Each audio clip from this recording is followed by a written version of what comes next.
Initially, I have a video I made. I was telling Doris Ogala that she should let go of all those things and then forgive this man since he has come to apologize and all of that, because that was what she said when she had a chit chat with Daddy Freeze. But then again, hearing this one, Omo, I had a cold sensation down to my spine. I didn't believe what I heard. Omo, I heard the testimony of Mr. Chris' wife, Pastor Chris rather. This woman said a lot of stuffs. A lot of stuffs was said because she was granted an interview. Go to YouTube and watch it.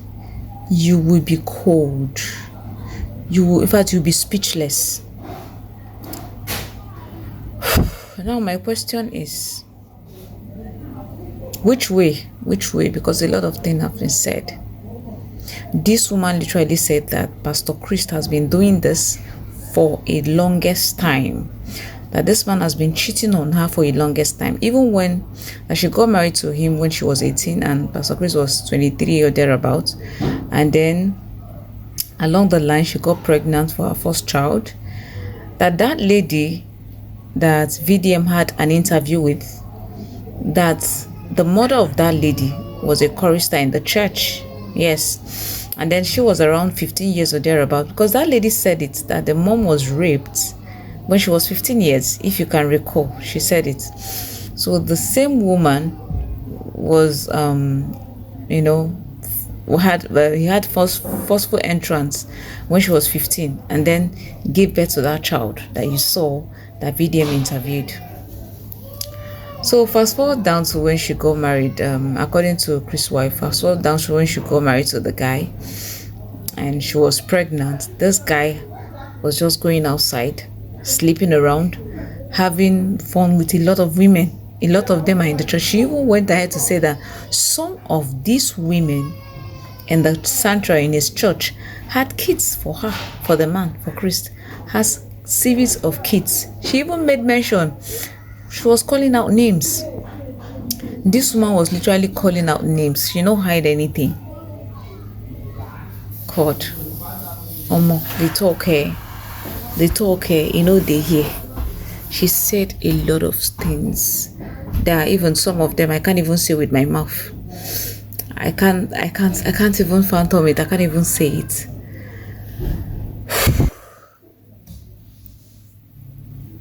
And then there's another lady, Doris Ogala, brought her child and was saying, "Now your papa be this, so you not get another one." He said that child is Pastor Christ's child as well. Pastor Christ's child as well. A lot of things were said. But what my question is, if you actually know that, I'm not trying to judge him. I'm not trying to judge, because a lot of you will come to the comment section and start saying, "Why are you judging? The Bible says thou shalt not judge." I'm not trying to judge it, but I'm trying to remove the fact that he's a pastor, yeah? Because whatever he is, he chose to be it here on earth, right? So what I'm trying to say is it that he doesn't have control over himself? Okay, fine. For the fact that you understand that this is your weak point as a person, what are you supposed to do? Work on yourself first before assuming that position, before assuming that position of Christ. Like, I don't know if somebody is getting me. We all have our shortcomings. Nobody is perfect. This is your weak point. You like women or something. I don't even know how to put it. But then again, as a person, what are you supposed to do? A lot of men are cheating on their wives. I'm not trying to say it's not biblical. It's not justifiable. They cheat on their wives, but they still protect themselves in a way that you will not start having offspring here and there. If we begin to calculate how many people that have come out and say, this one has kids, this one has kids, they are much. Just for a personality who said is a replicant of Christ on earth, a mouthpiece, a teacher, a religious teacher, Somebody who assume, who is Christ-like, who is a shepherd. I don't know if somebody is getting me. For the fact that you know that this is your weak point, are you not supposed to go to God in prayer, work on yourself?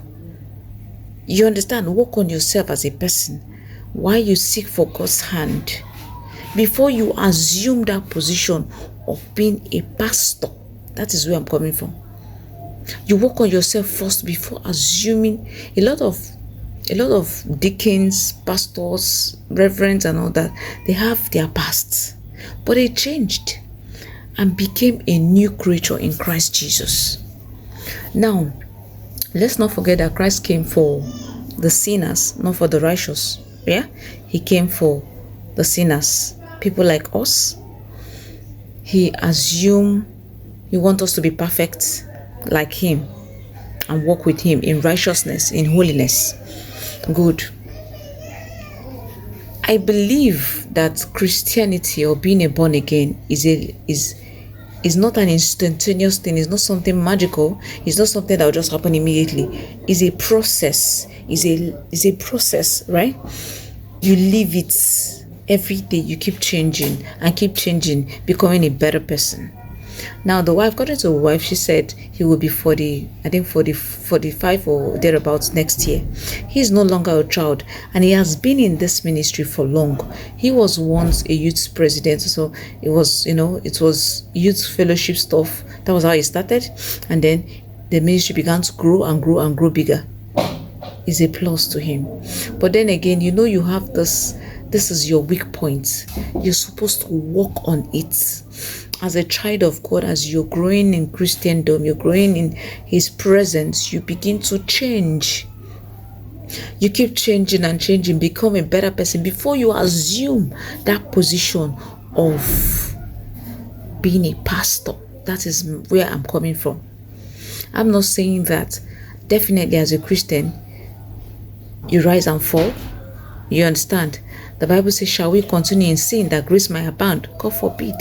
We will not say because God is a merciful God, we'll keep doing things that will aggravate him. We'll keep doing and doing because he's a merciful God. We'll do it and run to him and say, God forgive us, and then we'll go back. Now, let me portray this. Let me say this here. When something happens once or twice, is a mistake, right? We are all bound to make mistakes, right? But when is a reoccurrence, it happens once, twice, thrice, and uncountable times, is a normal thing. You know what you're doing is part of you. This is your life. You don't want to change. But when you stumble into that thing once, twice, you retrieve your step, and then you began to make corrections and want to be a better person, we understand is a mistake. So, but in this gesture, what will we call this? No, what are we going to call it? Because this is something else. I heard, my ear was full. Even I can't begin to say a lot of things that I heard from that interview Chris's wife was granted. Go to YouTube and watch for yourself. It was a lengthy interview that took 2 hours. It's very lengthy. But then again, I pray God see each and every one of us through, and I will advise that you restitute and begin to live a good life. It's not too late. God is a merciful God. He can still forgive. There's nothing there. All you need to do is apologize. Apologize to the church, to the congregation, and then make restitution, and life goes on. People who love you genuinely will be with you. Yes, people who love you genuinely, they will still be with you. And when they begin to see that great change, they will know that indeed Papa has changed. That's my kind of